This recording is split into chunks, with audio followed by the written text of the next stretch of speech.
So in today's video, I'm going to show you how easy it is to paint this cute parakeet. And towards the end, I'll also walk you through my sketching process and show you a few things Procreate can do that will instantly level up your drawing skills. This time, I'm using the St. Petersburg texture to get the watercolor effect. And for the brushes, I'm going to be using the ones in the regular kit.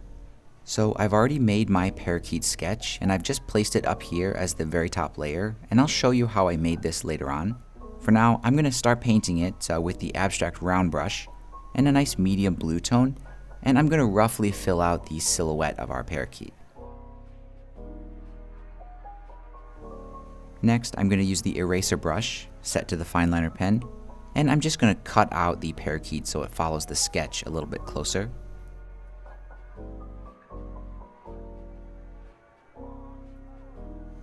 Now, when you paint over a sketch like this and then you cut it back, it does give it a nice kind of paper cut effect, and I really like that look. Next, I'm going to move on and add another color here, and for that, I'm going to make a new layer above the parakeet. And for this one, I'll use a kind of yellowish orange color like that.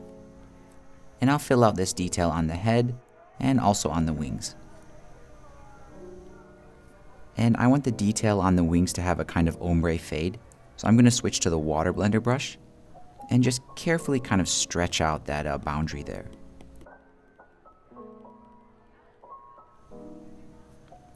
Next, I'm going to fill out the face here. So I'm going to make a new layer, and then using black and white, I'm going to do the eye with the fine liner pen brush.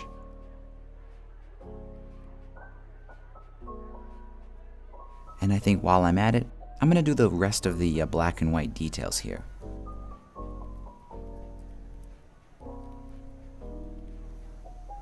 And for the nose and the beak, I'm just going to fill it out with a blue tone like this using the fine liner, and then a sort of yellowish khaki tone for the beak.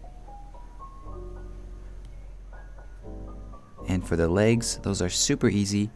I'm just going to use a warm medium grayish tone for those.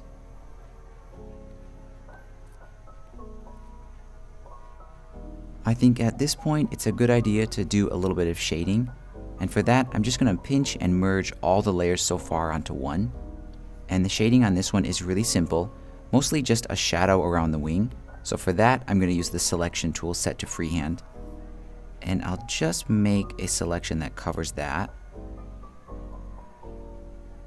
Then I can go to hue, saturation, and brightness, and I'll just darken it a little bit.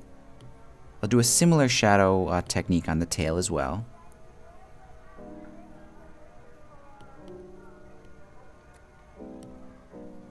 There we go. And if you want to, you could add some overall color and shading variation.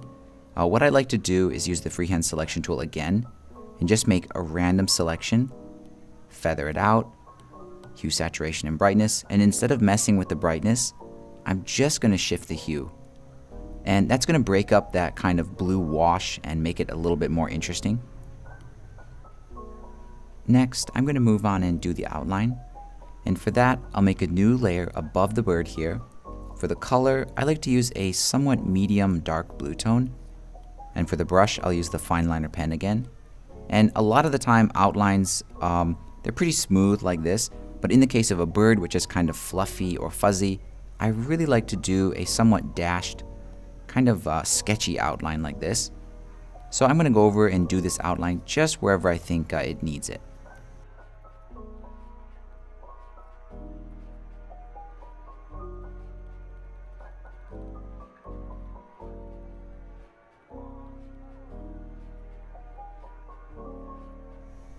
And once the outline is done, I can switch off the sketch. I don't need it anymore. And right away, the outline might be a little bit too dark. So I'm going to adjust it by setting the outline transparency to multiply, lowering it to 0, and then slowly raising it back up just until it's giving it just the minimum amount of detail to be noticeable. There we go. And then I'll just merge it down so once again, everything is on one layer. And this cute little parakeet is all done. And in a minute here, I'll explain my sketching process, but for now, here's a look at the final result.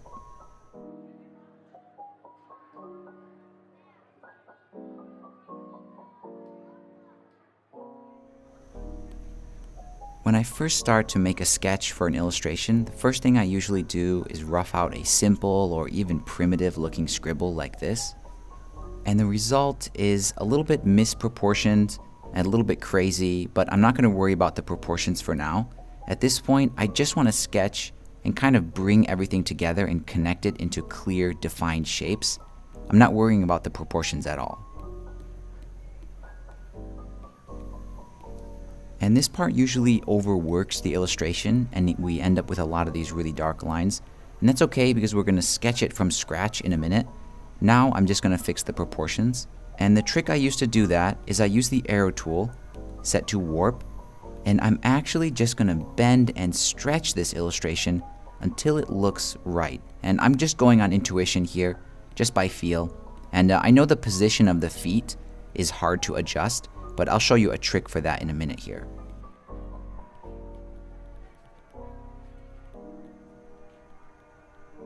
There we go. I think that's a little bit better. Now the feet are kind of messed up. I think they might be in the wrong position.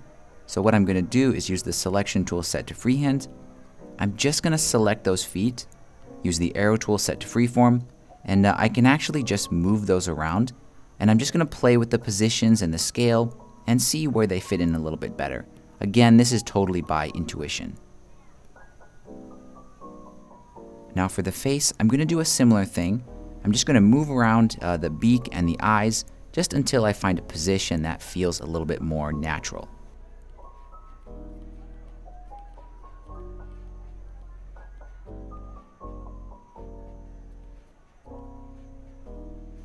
And that's good. It's really coming along. Now, of course, it's so overworked at this point. So what I'm going to do is, here's the sketch. I'm just going to lower the transparency of that, just so I can barely see it. Then I'll make a new layer above it, and I'm just going to sketch over it, but I'm going to try to focus on just getting the best and clearest lines.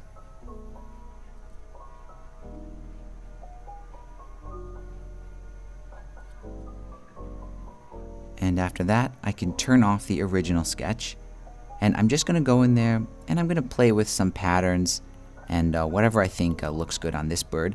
Usually at this point, I'll look at a reference image and try to imagine the patterns I see in the photo or the artwork and kind of transfer them onto the bird.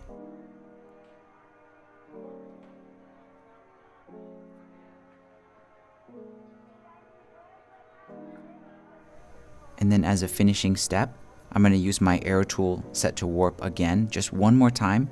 And I'm going to play with the proportions and kind of finalize this.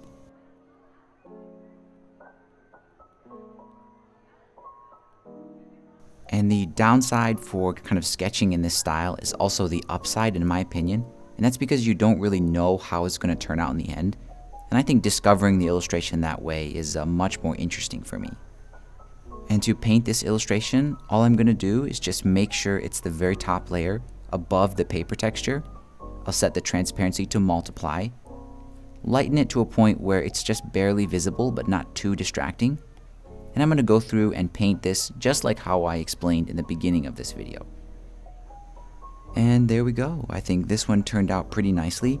Sometimes after I paint an illustration like this, I'll actually sketch again on top of it just to refine it a little bit more, but that's totally optional.